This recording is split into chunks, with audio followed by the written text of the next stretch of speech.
महाशिवरात्रि व्रत का पुण्य करने के लिए पढ़ें कथा और आरती। प्राचीन काल में एक शिकारी जानवरों का शिकार करके अपने कुटुंब का पालन पोषण करता था। एक रोज़ वह जंगल में शिकार के लिए निकला, लेकिन दिन भर भाग दौड़ करने पर भी उसे कोई शिकार प्राप्त न हुआ। वह भूख प्यास से व्याकुल होने लगा। शिकार की बाट निहारता निहारता वह एक तालाब के किनारे बेल वृक्ष पर अपना पड़ाव बनाने लगा। बेल वृक्ष के नीचे शिवलिंग था, जो विलंब पत्रों से ढका हुआ था। शिकारी को इस बात का ज्ञात न था। पड़ाव बनाते बनाते उसने जो टहनियाँ तोड़ी वह संयोग से शिवलिंग पर जा गिरी। शिकार की राह देखता देखता वह विलंब पेड़ से पत्ते तोड़ तोड़ कर शिवलिंग पर अर्पित करता गया। दिन भर भूखे प्यासे शिकारी का व्रत भी हो गया और शिवलिंग पर बेलपत्र भी चढ़ गए। इस तरह वह अनजाने में किए गए पुण्य का भागी बन गया। रात्रि का एक पहर व्यतीत होने पर एक गर्भिणी मिर्गी तालाब पर पानी पीने आई।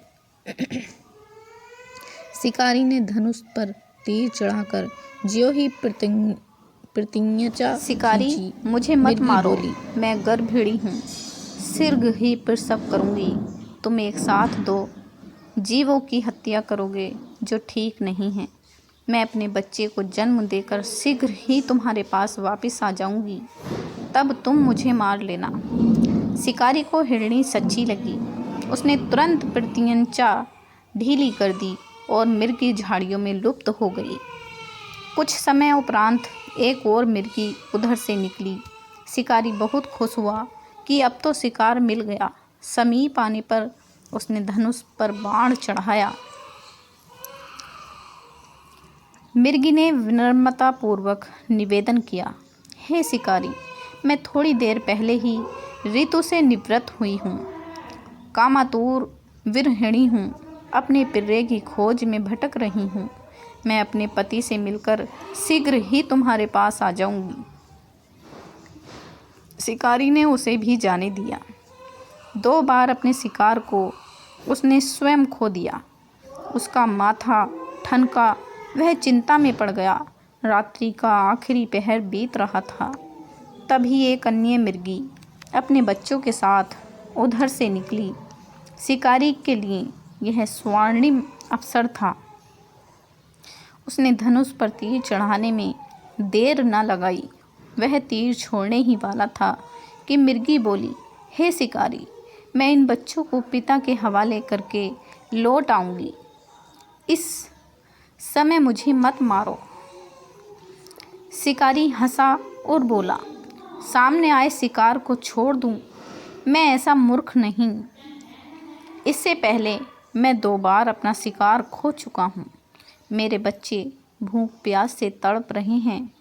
उत्तर मिर्गी ने फिर कहा, जैसे तुम्हें अपने बच्चों की ममता सता रही है, ठीक वैसे ही मुझे भी अपने बच्चों की चिंता है। इसलिए सिर्फ बच्चों के नाम पर मैं थोड़ी देर के लिए जीवन दान मांग रही हूँ। हे शिकारी, मेरा विश्वास कर, मैं इन्हें इनके पिता के पास छोड़कर तुरंत लौटने की प्रतिज्ञा करती हूँ। मिर्गी का दीन स्वर सुनकर शिकारी को उस पर दया आ गई। उसने उस मिर्गी को भी जाने दिया।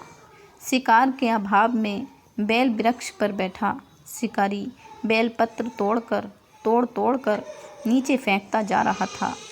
पाँव फटने को हुई तो एक हष्ट-पुष्ट मृग उसी रास्ते पर आया। शिकारी ने सोच लिया कि इसका शिकार वह अवश्य करेगा। शिकारी की तनी प्रतिज्ञा देखकर मृग विनीत स्वर में बोला, हे शिकारी भाई, यदि तुमने मुझसे पूर्व आने वाली 3 मिर्गियों तथा छोटे छोटे बच्चों को मार डाला है, तो मुझे भी मारने में विलंब न करो, ताकि उनके वियोग में मुझे एक क्षण भी दुख न सहना पड़े। मैं उन मृगियों का पति हूँ। यदि तुमने उन्हें जीवन दान दिया है, तो मुझे भी कुछ क्षण जीवन दान देने की कृपा करो। मैं उनसे मिलकर तुम्हारे सामने उपस्थित हो जाऊंगा। मृग की बात सुनते ही शिकारी के सामने पूरी रात का घटना चक्र घूम गया। उसने सारी कथा मृग को सुना दी।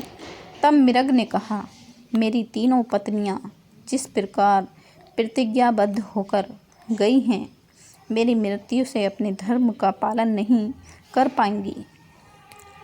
अंततः जैसे तुमने उन्हें विश्वास पात्र मानकर छोड़ा है, वैसे ही मुझे भी जाने दो।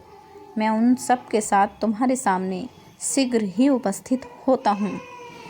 उपवास, रात्रि जागरण तथा शिवलिंग पर बेलपत्र चढ़ाने से शिकारी का हिंसक हृदय निर्मल हो गया था। उसमें भगवत शक्ति का वास हो गया था। धनुष तथा बाण उसके हाथ से सहज ही छूट गए।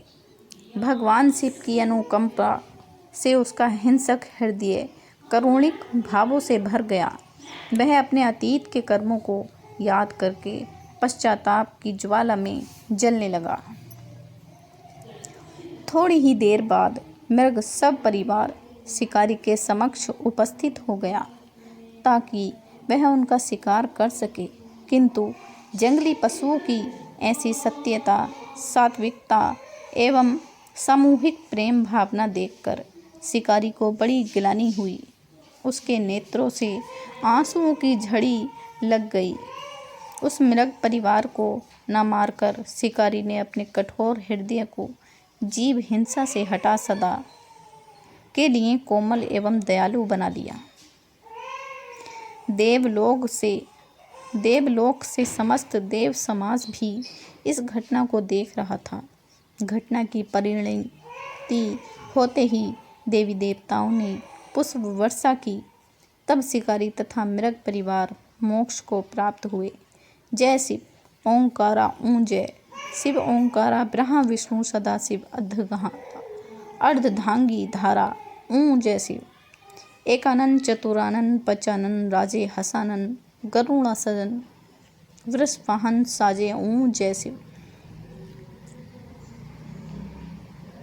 2 भुज 4 चतुर्भुज 10 भुज अति सोहे त्रिगुण रूप निरखरता त्रिभुवन जंच मोहे ओम जय शिवा।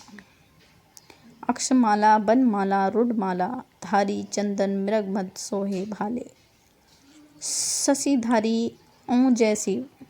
श्वेतांबर पीतांबर बाघंबर अंगे सनकादिक गरुणादिक भूतादिक सगे ओं जय शिव।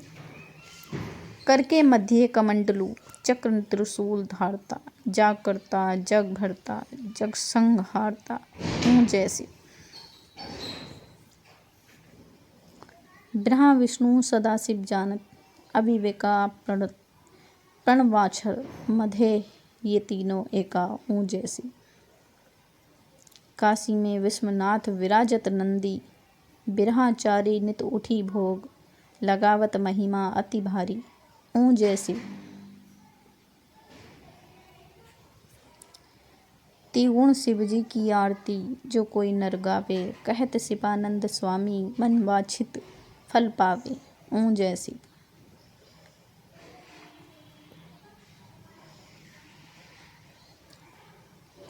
तो दोस्तों, आपको हमारी ये कहानी कैसी लगी? इस शिवरात्रि पर कथा, अगर आपको ये कथा पसंद आई है तो हमें लाइक और हमारे चैनल को प्लीज़ सब्सक्राइब ज़रूर करना और आगे भी अपने दोस्तों में शेयर करना। धन्यवाद।